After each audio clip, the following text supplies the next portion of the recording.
ಒಟ್ಟಿಗೆ ಒಂದೇ ಲೈನಲ್ಲಿ ಬರ್ತಂತಾನೆ ಸರ್, ಏನು ವಿಶೇಷತೆ ಇದೆ ಯಾವೆಲ್ಲ ಗ್ರಹಗಳು? ಹೌದು. ಇವಾಗ ಈ ಫೆಬ್ರವರಿ 26ರಿಂದ 28 ಒಳಗಡೆ 7 ಗ್ರಹಗಳು ಒಂದೇ ಪಥದಲ್ಲಿ ಬರುತ್ತೆ. ಅದೇನು ಪೆರೇಡಿಂಗ್ ಅಂತ ಹೇಳ್ತೀವಿ. ಪೆರೇಡಿಂಗ್ ಆಫ್ ದಿ ಪ್ಲಾನೆಟ್ಸ್ ಅಂತ ಹೇಳ್ತೀವಿ. 7 ಗ್ರಹಗಳು ಒಂದೇ ಪಥದಲ್ಲಿ ಬರುತ್ತೆ. ಮತ್ತು ಕಣ್ಣಿಗೆ ಗೋಚರಿಸುವಂಥ ಒಂದು ಸ್ಥಿತಿಯಲ್ಲಿ, ಅಂದರೆ ಅಷ್ಟು ಹತ್ತಿರವಾಗಿ ಇದು ಭೂಮಿಗೆ ಹತ್ತಿರವಾಗಿ ಬರುತ್ತೆ ಅನ್ನೋದು ಒಂದು ನಾವು ನೋಡಬೇಕಾದಂಥ ಒಂದು ವಿಷಯ ಆಗುತ್ತೆ. ಈಗ ನಮ್ಮ ಸೋಲಾರ್ ಸಿಸ್ಟಮಲ್ಲಿ ನೋಡಿದ್ರೆ, ನಮ್ಮ ಸೋಲಾರ್ ಸಿಸ್ಟಮಲ್ಲಿ 9 ಗ್ರಹಗಳಿದೆ, ನವಗ್ರಹಗಳಿದೆ. ಅದರಲ್ಲಿ Mercury, Venus, Earth, Mars, Jupiter, Saturn, Uranus, Neptune ಮತ್ತು ಪ್ಲೂಟೋ ಅಂತ ಹೇಳಿಬಿಟ್ಟು. ಈಗ ಈ ಎಲ್ಲ ಗ್ರಹಗಳಿಗೆ ಸೂರ್ಯನೇ ಅಧಿಪತಿ. ಈ ಸೂರ್ಯನ ಸುತ್ತ ಈ ಎಲ್ಲ ಗ್ರಹಗಳು ಸುತ್ತಾ ಇರುತ್ತೆ. ಒಂದೊಂದು ಗ್ರಹಗಳಿಗೆ ಒಂದೊಂದು ರೆವಲ್ಯೂಷನರಿ ಪೀರಿಯಡ್ ಇರುತ್ತೆ. ಅಂದರೆ ಇದು ಏನು ಪ್ರದಕ್ಷಿಣೆ ಆಗುತ್ತೆ, ಒಂದು ಪ್ರದಕ್ಷಿಣೆ ಹಾಕೋದಕ್ಕೆ ಮೆರ್ಕ್ಯುರಿ ಬಂದ್ಬಿಟ್ಟು 88 ದಿನ ತೊಗೊಳುತ್ತೆ, ವೀನಸ್ ಬಂದ್ಬಿಟ್ಟು 235 ದಿನ ತೊಗೊಳುತ್ತೆ, ಅರ್ತ್ ಬಂದ್ಬಿಟ್ಟು 365 ದಿನ ತೊಗೊಳುತ್ತೆ, ಆಮೇಲೆ ಮಾರ್ಸ್ ಬಂದ್ಬಿಟ್ಟು 688 ದಿನ ತೊಗೊಳುತ್ತೆ, ಜುಪಿಟರ್ ಬಂದ್ಬಿಟ್ಟು 4887 ದಿನ ತೊಗೊಳುತ್ತೆ, ಸ್ಯಾಟರ್ನ್ 10714 ದಿನ ತೊಗೊಳುತ್ತೆ, ಅದೇ ರೀತಿ ಯುರೇನಸ್ 30667 ದಿನಗಳು, ಅಂದರೆ ಅರ್ತ್ ಡೇಸ್ ಅಂತ ಹೇಳ್ತೀವಿ, ತೊಗೊಳುತ್ತೆ ಒಂದು ರೊಟೇಷನ್ ಮಾಡೋದಕ್ಕೆ. ಹಾಗೆ ಹೇಳಿದ್ರೆ ಒಂದೊಂದು ಗ್ರಹಗಳು ಒಂದೊಂದು ಸ್ಪೀಡಲ್ಲಿ ಮತ್ತು ಒಂದೊಂದು ರೀತಿಯಾಗಿ ಅದು ಸೂರ್ಯನ ಪ್ರದಕ್ಷಿಣೆ ಮಾಡುತ್ತೆ. ಈ ವಿಶೇಷ ಏನಂತ ಹೇಳಿದ್ರೆ, ಈ ಫೆಬ್ರವರಿ 26 ಮತ್ತು 28ರಲ್ಲಿ ಎಲ್ಲ ಗ್ರಹಗಳು ಒಂದೇ ಒಂದು ಲೈನಲ್ಲಿ ಬರುವಂಥದ್ದು ಭಾಳ ವಿಶೇಷವಾದಂಥ ಒಂದು ವಿಷಯ ಆಗುತ್ತೆ. ಈ 2024ಅಲ್ಲಿ ನೋಡಿದ್ರೆ 5 ಗ್ರಹಗಳು ಒಟ್ಟಿಗೆ ಬಂದಿತ್ತು. ಹೀಗೆ 7 ಗ್ರಹಗಳು ಬರೋದು ಆಲ್ಮೋಸ್ಟ್ ಹೆಚ್ಚು ಕಡಿಮೆ 140-145 ವರ್ಷಗಳಲ್ಲಿ ಒಂದು ಸರಿ ಈ ರೀತಿಯಾಗಿ 7 ಗ್ರಹಗಳು ಒಂದೇ ರೀತಿಯಾಗಿ ಬಂದು ಸೇರುತ್ತೆ.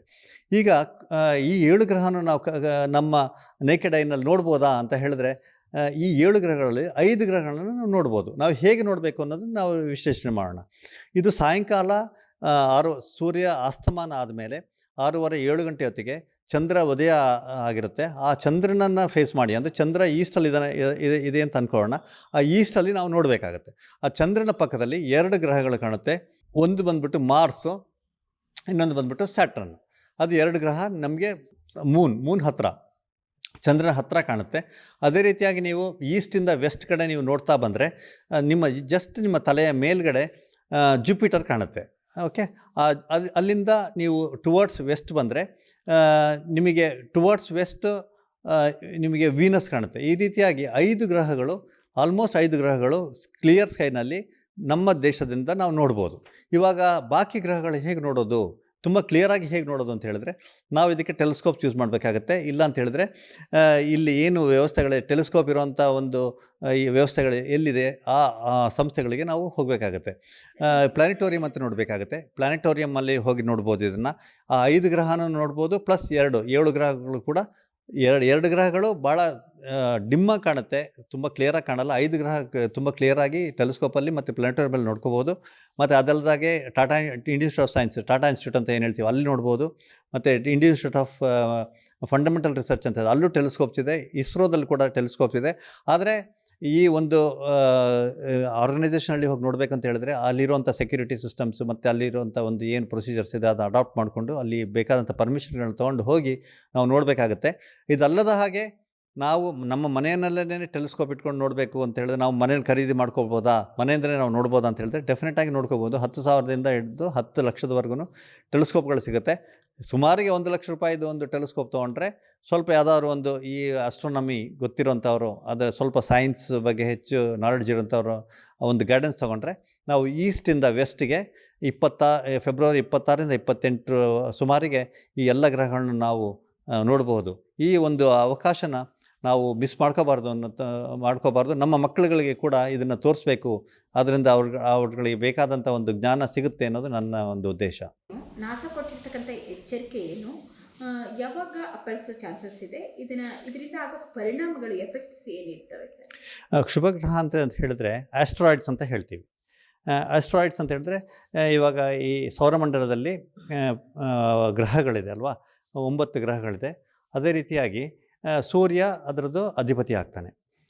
ಈ ಗ್ರಹಗಳ ಜೊತೆಯಲ್ಲಿ ಈ ಆಸ್ಟ್ರಾಯ್ಡ್ಸ್ ಅಂತ ನಾವು ಹೇಳ್ತೀವಿ. ಈ ಆಸ್ಟ್ರಾಯ್ಡ್ಸ್ ಅಂತ ಹೇಳಿದ್ರೆ ಇದು ಈ ನಮ್ಮ ಗ್ರಹಗಳೇನಿದೆ ಅದಕ್ಕಿಂತ ಚಿಕ್ಕದಾಗಿರುತ್ತೆ ಮತ್ತು ಅದಕ್ಕೆ ನಿರ್ದಿಷ್ಟವಾದಂಥ ಒಂದು ಕಕ್ಷೆ ಇರೋದಿಲ್ಲ.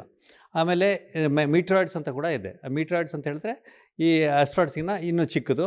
ಈ ಆಸ್ಟ್ರಾಯ್ಡ್ಸ್ ಅನ್ನೋದು ಮೀಟರಾಯ್ಡ್ಸ್ಗಿನ್ನ ದೊಡ್ಡದು ಮತ್ತು ಪ್ಲ್ಯಾನೆಟ್ಸ್ಗಿನ್ನ ಚಿಕ್ಕದು. ಇದು ಎಲ್ಲ ಪ್ಲ್ಯಾನೆಟ್ ನಮ್ಮ ಈ ಸೌರಮಂಡಲದಲ್ಲಿ ಅದೇ ಅದರದೇ ಆದಂಥ ಕಕ್ಷೆಯಲ್ಲಿ ಹೋಗ್ತಾ ಇರುತ್ತೆ. ಈಗ ಎಷ್ಟು ಆಸ್ಟ್ರಾಯ್ಡ್ಸ್ ಇದೆ ಅಂತ ನಾವು ನೋಡಬೇಕಂತ ಹೇಳಿದ್ರೆ ಮೋರ್ ದೆನ್ 1 ಮಿಲಿಯನ್ ಆಸ್ಟ್ರಾಯ್ಡ್ಸನ್ನು ಡಿಟೆಕ್ಟ್ ಮಾಡಿದ್ದಾರೆ. ಈ ಆಸ್ಟ್ರಾಯ್ಡ್ಸಲ್ಲಿ ಮೆಜಾರಿಟಿ ಆಫ್ ದ ಆಸ್ಟ್ರಾಯ್ಡ್ಸ್ ಬಂದುಬಿಟ್ಟು ಮಾರ್ಸ್ ಮತ್ತು ಜುಪಿಟರ್ ಮಧ್ಯದಲ್ಲಿ ಇರುತ್ತೆ. ಈ ನಮ್ಮ ಈ ಭೂಮಿಯ ಸುತ್ತಲೂ 22,000ದಿಂದ 28,000 ಅಷ್ಟು ಆಸ್ಟ್ರಾಯ್ಡ್ಸ್ಗಳು ನಮ್ಮ ಭೂಮಿಯ ಸುತ್ತಾ ಇದೆ. ಈ ಆಸ್ಟ್ರಾಯ್ಡ್ಸ್ ಬಂದುಬಿಟ್ಟು ಭಾಳ ಡಿಫ್ರೆಂಟ್ ಸೈಜಸ್ಸಲ್ಲಿ ಇರುತ್ತೆ. ಇವಾಗ 1 ಮೀಟರ್ ಇಂದ ಹಿಡಿದ್ಬಿಟ್ಟು ಫುಟ್ ಪ್ರಿಂಟ್ ಅಂತ ಹೇಳ್ತೀವಿ. ಈ ಫುಟ್ ಪ್ರಿಂಟ್ ಅಂತ ಹೇಳಿದ್ರೆ ಅದರದ್ದು ಅಳತೆ ಅದು ನೆಲಕ್ಕೆ ಅಪ್ಪಳಿಸಿದ್ರೆ ಅದರದ್ದು ಎಷ್ಟು ಈ ಜಾಗ ಅದರದ್ದು ಎಷ್ಟು ಸ್ಪೇಸ್ ಆಕ್ಯುಪೈ ಮಾಡುತ್ತೆ ಅಂತ ಹೇಳ್ತೀವಲ್ಲ, ಅದನ್ನು ಫುಟ್ ಪ್ರಿಂಟ್ ಅಂತ ಹೇಳ್ತೀವಿ. ಅದು 1 ಮೀಟರಿಂದ ಬಂದುಬಿಟ್ಟು ಅದು 1000 ಮೀಟರ್ವರೆಗೂ ಇರುತ್ತೆ. ಸೊ ಈ ರೀತಿ ಈಗ 2024 R4 ಅನ್ನೋ ಒಂದು ಆಸ್ಟ್ರಾಯ್ಡ್ ಭೂಮಿ ಕಡೆ ಬರ್ತಾ ಇದೆ ಅಂತ ನಾಸಾ ಎಚ್ಚರಿಕೆಯನ್ನು ಕೊಟ್ಟಿದೆ. ಈ ಆಸ್ಟ್ರಾಯ್ಡ್ ಬಂದುಬಿಟ್ಟು 2032 ಈ 2032ರಲ್ಲಿ ನಮ್ಮ ಈ ಒಂದು ದೇಶದಲ್ಲಿ ಬಾಂಬೆ ಮತ್ತು ಕಲ್ಕಟ್ಟ ಆ ರೀಜನಲ್ಲಿ ಬಂದು ಅಪ್ಪಳಿಸುವಂಥ ಒಂದು ಚಾನ್ಸಸ್ ಇದೆ ಅಂತ ನಾಸಾ ಹೇಳ್ತಾ ಇದೆ. ಇದು ಹೇಗೆ ಕಂಡುಹಿಡಿತಾರೆ ಅಂತ ನೋಡೋಣ. ಇವಾಗ ಎಲ್ಲ ಆಸ್ಟ್ರಾಯ್ಡ್ಸನ್ನು ಏನು ಗುರುತಿಸ್ಬಿಟ್ಟು ಅದನ್ನು ಟ್ರ್ಯಾಕ್ ಮಾಡುವಂಥ ಒಂದು ಸಿಸ್ಟಮ್ ಇದೆ. ಅದಕ್ಕೆ ನಮ್ಮ ಎಲ್ಲ ದೇಶಗಳು ಈ ಸ್ಪೇಸ್ ಫೇಸಿಂಗ್ ನೇಷನ್ ಅಂತ ಏನು ಹೇಳ್ತೀವಿ, ಅಮೆರಿಕ, ರಷ್ಯಾ, ಯುರೋಪ್ ಮತ್ತು ಇಂಡಿಯಾ, ಈ ಜಪಾನ್ ಎಲ್ಲ ದೇಶಗಳು ಸೇರಿಬಿಟ್ಟು ಎಲ್ಲ ಆಸ್ಟ್ರಾಯ್ಡನ್ನ ಟ್ರ್ಯಾಕ್ ಮಾಡುತ್ತೆ. ಆ ಟ್ರ್ಯಾಕ್ ಮಾಡಿ ಅದರದ್ದು ವೆಲಾಸಿಟಿ ಇದೆ ಮತ್ತು ಅದರದ್ದು ಏನು ಡೈರೆಕ್ಷನ್ ಇದೆ ಮತ್ತು ಅದು ಯಾವ ರೀತಿಯಾಗಿ ಚಲಿಸ್ತಾ ಇದೆ, ಅದರ ಮೇಲೆ ಅದು ಹೇಗೆ ಮೂವ್ ಆಗುತ್ತೆ ಅನ್ನೋದನ್ನು ಡಿಸೈಡ್ ಮಾಡೋಕ್ಕಾಗುತ್ತೆ. ಇದೇ ರೀತಿಯಾಗಿ ಈ ಒಂದು ಆಸ್ಟ್ರಾಯ್ಡ್ R4 ಅನ್ನೋದು ಈಗ ಭೂಮಿಯನ್ನು ಸುತ್ತಾ ಇದೆ. ಇದರ ಸುತ್ತಳತೆ ಹೆಚ್ಚು ಕಡಿಮೆ ಇದರದ್ದು ಫುಟ್ ಪ್ರಿಂಟ್ ಬಂದುಬಿಟ್ಟು 1 ಕಿಲೋಮೀಟರ್ ಫುಟ್ ಪ್ರಿಂಟ್ ಇದೆ. ಇದು 2032ರಲ್ಲಿ ಭೂಮಿಯನ್ನು ಅಪ್ಪಳಿಸುವಂಥ ಒಂದು ಚಾನ್ಸಸ್ ಇದೆ. ಇದು 3% ಅಷ್ಟು ಮಾತ್ರನೇ ಚಾನ್ಸ್ ಅಂತ ಹೇಳ್ಬಿಟ್ಟು ನಾಸಾ ಹೇಳ್ತಾ ಇತ್ತು. ಅದನ್ನು ಕಂಟಿನ್ಯೂಸ್ ಆಗಿ ಇದನ್ನು ಟ್ರ್ಯಾಕ್ ಮಾಡಿ ಸ್ಟಡಿ ಮಾಡ್ತಾ ಇದ್ದಾರೆ. ಇದರದ್ದು ಸ್ಪೀಡು ಅಂದರೆ ವೇಗ 60,000 ಕಿಲೋಮೀಟರ್ ಪರ್ ಅವರ್ನಲ್ಲಿ ಇದು ಚಲಿಸ್ತಾ ಇದೆ. ಸೊ ಆ್ಯಸ್ ಆನ್ ನೌ ಇದಕ್ಕೆ ಬಂದುಬಿಟ್ಟು 1% ಚಾನ್ಸು ಈ ನಮ್ಮ ಭೂಮಿಯ ಮೇಲೆ ಅಪ್ಪಳಿಸುವಂಥ ಒಂದು ಚಾನ್ಸಸ್ ಇದೆ. ಭೂಮಿ ಮೇಲೆ ಅಪ್ಪಳಿಸಿದರೆ ಸರ್ ಏನಾಗಬಹುದು ಸರ್?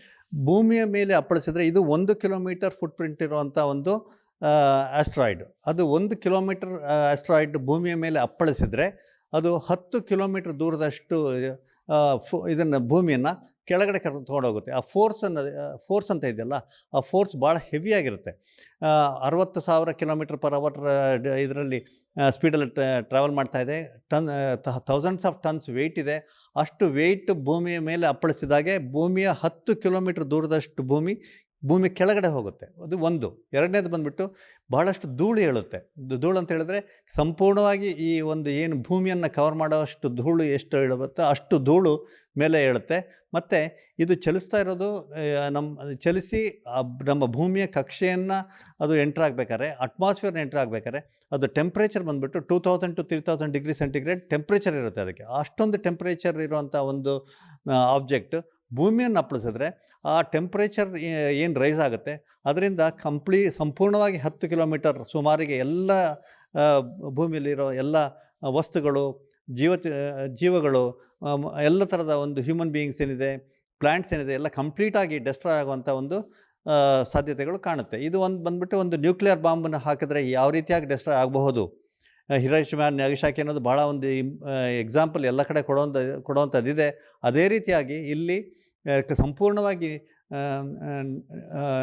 ನಿರ್ಮೂಲ ಆಗುತ್ತೆ ಮತ್ತು ಆ ಜಾಗ ಕಂಪ್ಲೀಟಾಗಿ ಆ ಜಾಗನೇ ಇರೋದು 10 ಕಿಲೋಮೀಟರಷ್ಟು ಜಾಗ ಇರೋದೇ ಇಲ್ಲ ಅನ್ನೋದು ಒಂದು ದುರಂತದ ವಿಷಯ. ಭಾರತದಲ್ಲಿ ಇವಾಗಿನ ಪ್ರಕಾರ ಈ ಒಂದು ಏನು ಅದರದ್ದು ಆರ್ಬಿಟ್ ಮತ್ತು ಅದರದ್ದು ವೆಲಾಸಿಟಿ ಮತ್ತು ಅದರದ್ದು ವೆಯ್ಟ್ ಮತ್ತು ನೋಡಿದ್ರೆ ಸುಮಾರಿಗೆ ಮುಂಬೈ ಮತ್ತು ನಮ್ಮ ಕಲ್ಕಟ್ಟ ಏನಿದೆ ಆ ಬೆಲ್ಟಲ್ಲಿ ಬಂದು ಬೀಳುವಂಥ ಒಂದು ಚಾನ್ಸಸ್ ಇದೆ ಅಂತ ಒಂದು ಪ್ರಿಡಿಕ್ಷನ್ ಇದೆ. ಅದು ಚಾನ್ಸಸ್ ಬಂದುಬಿಟ್ಟು 1% ಮಾತ್ರ. ಇವಾಗ ನಾವಿರೋದು ಇನ್ನೂ 2024-25, ಇದು ಬರುವಂಥದ್ದು ಎಕ್ಸ್ಪೆಕ್ಟೆಡ್ 2032. ಈ 2032 ಬರೋವರೆಗೂ ಅದು ಸಾಕಷ್ಟು ಅದರದ್ದು ಪಥಗಳನ್ನ ಚೇಂಜ್ ಮಾಡಿಕೊಳ್ಳುತ್ತೆ, ಮತ್ತು ಅದರದ್ದು ವೆಲಾಸಿಟಿಗಳನ್ನು ಚೇಂಜ್ ಆಗುತ್ತೆ, ಮತ್ತು ಗುರುತ್ವಾಕರ್ಷಣೆ ಒಂದು ಎಫೆಕ್ಟ್ ಇರುತ್ತೆ, ಮತ್ತು ಬಾಕಿ ಗ್ರಹಗಳ ಎಫೆಕ್ಟ್ ಕೂಡ ಈ ಒಂದು ಆಸ್ಟ್ರಾಯ್ಡ್ ಮೇಲೆ ಇರುತ್ತೆ. ಸೊ ಇದು ನಿರ್ದಿಷ್ಟವಾಗಿ ಇಲ್ಲೇ ಬಂದೇ ಬರುತ್ತೆ, ಬಿದ್ದೇ ಬೀಳುತ್ತೆ ಅಂತ ನಾವು ಇವಾಗ ಡೆಫಿನೆಟಾಗಿ ನಾವು ಹೇಳಲಿಕ್ಕಾಗಲ್ಲ. 2029, 30, 31 ಟೈಮಲ್ಲಿ ಆ ಟೈಮಲ್ಲಿ ಈ ಆಸ್ಟ್ರಾಯ್ಡ್ಸ್ ಹೇಗೆ ಮೂವ್ ಆಗ್ತಾ ಇದೆ, ಅದರ ವೆಲಾಸಿಟಿ ಏನಿದೆ, ಅದನ್ನು ನೋಡಿಕೊಂಡೇ ನಾವು ನಿರ್ದಿಷ್ಟವಾಗಿ ಹೇಳೋಕ್ಕಾಗೋದು. ಆದರೆ ಹೇಳಿರೋ ಪ್ರಕಾರ ಮುಂಬೈ ಈಗಿನ ಪ್ರಕಾರ ಮುಂಬೈ ಅಥವಾ ಕಲ್ಕಟ್ಟ ಏರಿಯಾದಲ್ಲಿ ಬೀಳುವಂಥ ಒಂದು ಚಾನ್ಸಸ್ ಕಾಣ್ತಾ ಇದೆ. ಓಕೆ ಸರ್, ಇದು ತಡೆಗಟ್ಟಕ್ಕೆ ಏನು ಚಾನ್ಸಸ್ ಇದೆ? ತಡೆಗಟ್ಟುವಂಥ ಒಂದು ಚಾನ್ಸಸ್ ಡೆಫಿನೆಟ್ಟಾಗಿ ಇದೆ. ಇದು ಏನಂತ ಹೇಳಿದ್ರೆ, ಯಾವುದೇ ಒಂದು ಆಬ್ಜೆಕ್ಟ್ ನಮ್ಮ ಭೂಮಿಯ ಅಟ್ಮಾಸ್ಫಿಯರನ್ನು ಎಂಟ್ರಾಗಬೇಕಾದ್ರೆ ಆ ಭೂಮಿನೇ ಆ ಅಟ್ಮಾಸ್ಫಿಯರಲ್ಲಿರುವಂಥ ಒಂದು ಏನು ಘರ್ಷಣೆ ಆಗುತ್ತೆ, ಆ ಘರ್ಷಣೆಯಿಂದ ಆಗುವಂಥ ಟೆಂಪರೇಚರಿಂದ ಅದು ಕಂಪ್ಲೀಟಾಗಿ ಡಿಸಿಂಟಿಗ್ರೇಟ್ ಆಗಿಬಿಡುತ್ತೆ. ಆಸ್ಟ್ರಾಯ್ಡಲ್ಲಿ 3 ಟೈಪ್ ಇದೆ. ಒಂದು ಬಂದುಬಿಟ್ಟು ಈ ಕಲ್ಲು ಮಣ್ಣುಗಳಿರೋಂಥ ಒಂದು ಟೈಪ್ ಆಸ್ಟ್ರಾಯ್ಡ್. ಆಮೇಲೆ ಇನ್ನೊಂದು ಬಂದು ಮಿನರಲ್ಸ್ ಅಂತ ಹೇಳ್ತೀವಿ, ಟೈಪ್ ಅಂತ ಹೇಳ್ತೀವಿ. ಟೈಪ್ ಆಸ್ಟ್ರಾಯ್ಡ್ಸ್ ಅದು ಬರೀ ಕಬ್ಬಣ ಮತ್ತು ಅದರ ಮಿನರಲ್ಸ್ ಇರುವಂಥ ಒಂದು ಆಸ್ಟ್ರಾಯ್ಡು. ಮೂರನೇದು ಬಂದುಬಿಟ್ಟು ಐಸ್ ಫಾರ್ಮ್ಡ್ ಆಸ್ಟ್ರಾಯ್ಡ್ಸ್ ಅಂತ ಹೇಳ್ತೀವಿ. ಈಗ ನಾವು ಏನು ಎಕ್ಸ್ಪೆಕ್ಟ್ ಮಾಡ್ತಾ ಇದ್ದೀವಿ ಅದು ಬಂದುಬಿಟ್ಟು ಕಲ್ಲು ಮಣ್ಣು ಮತ್ತು ಅದರ ಮಿಶ್ರಿತವಾದ ಒಂದು ಆಸ್ಟ್ರಾಯ್ಡ್ ಆದರೆ ಅದು ಭೂಮಿಯನ್ನು ಎಂಟ್ರಾಗಬೇಕಾದ್ರೇ ಭೂಮಿಯಲ್ಲಿ ಅದು ಸುಟ್ಟು ಹೋಗುವಂಥ ಚಾನ್ಸಸ್ ಜಾಸ್ತಿ ಇದೆ. ಒಂದು. ಎರಡನೇದು ಅದಾಗಿನ ಎಂಟ್ರಾಗುತ್ತೆ ಅಂತ ಹೇಳಿದ್ರೆ ಒಂದು 36,000 ಕಿಲೋಮೀಟರ್ ಒಳಗಡೆ ಅದು ಎಂಟ್ರಾಯಿತು ಅಂತ ಹೇಳಿದ್ರೆ, ಇಲ್ಲಿಂದ ನಮ್ಮ ಏನು ಭೂಮಿಯಲ್ಲಿರುವಂಥ ಕ್ಷಿಪಣಿಗಳು ನಾವು ಯೂಸ್ ಮಾಡಿಕೊಂಡು ಮತ್ತು ರಾಕೆಟ್ಗಳನ್ನ ಯೂಸ್ ಮಾಡಿಕೊಂಡು ಅದರದ್ದು ಡೈರೆಕ್ಷನನ್ನು ಚೇಂಜ್ ಮಾಡುವಂಥ ಒಂದು ಸಾಧ್ಯತೆಗಳು ಇದೆ. ಏನು ಈ 1 ಕಿಲೋಮೀಟರ್ ಫುಟ್ ಪ್ರಿಂಟ್ ಇದ್ರೂ, ಥೌಸಂಡ್ಸ್ ಆಫ್ ಟನ್ ಇದ್ರೂ ಆ ಸ್ಪೇಸಲ್ಲಿರೋದ್ರಿಂದ ಅದಕ್ಕೆ ಗ್ರಾವಿಟಿ ಇರೋದಿಲ್ಲ, ಝೀರೋ ಗ್ರಾವಿಟಿನಲ್ಲಿ ಇರುತ್ತೆ. ಝೀರೋ ಗ್ರಾವಿಟಿಲಿ ಇರೋದ್ರಿಂದ ಅದರದ್ದು ಪಥವನ್ನು ಚೇಂಜ್ ಮಾಡುವಂಥದ್ದು ಭಾಳ ಸುಲಭವಾದ ಕೆಲಸ. ಅದಾಗೆ ಈ ಒಂದು ಪ್ರೊಟೆಕ್ಷನ್ ಅಂದರೆ ನಮ್ಮಲ್ಲಿ ಏನು ಕ್ಷಿಪಣಿಗಳಿದೆ, ರಾಕೆಟ್ಗಳಿದೆ, ಮತ್ತು ಬೇಕಾದಂಥ ಎಕ್ವಿಪ್ಮೆಂಟ್ಸ್ ಇದೆ, ಆ ಎಕ್ವಿಪ್ಮೆಂಟ್ಸ್ ಇಟ್ಕೊಂಡು ಅದನ್ನು ಛಿದ್ರ ಮಾಡೋಕ್ಕಾಗಲ್ಲ, ಅದನ್ನು ಪಥವನ್ನು ಚೇಂಜ್ ಮಾಡುವಂಥ ಎಲ್ಲ ಸಾಧ್ಯತೆಗಳು ಕಾಣ್ಬರುತ್ತೆ.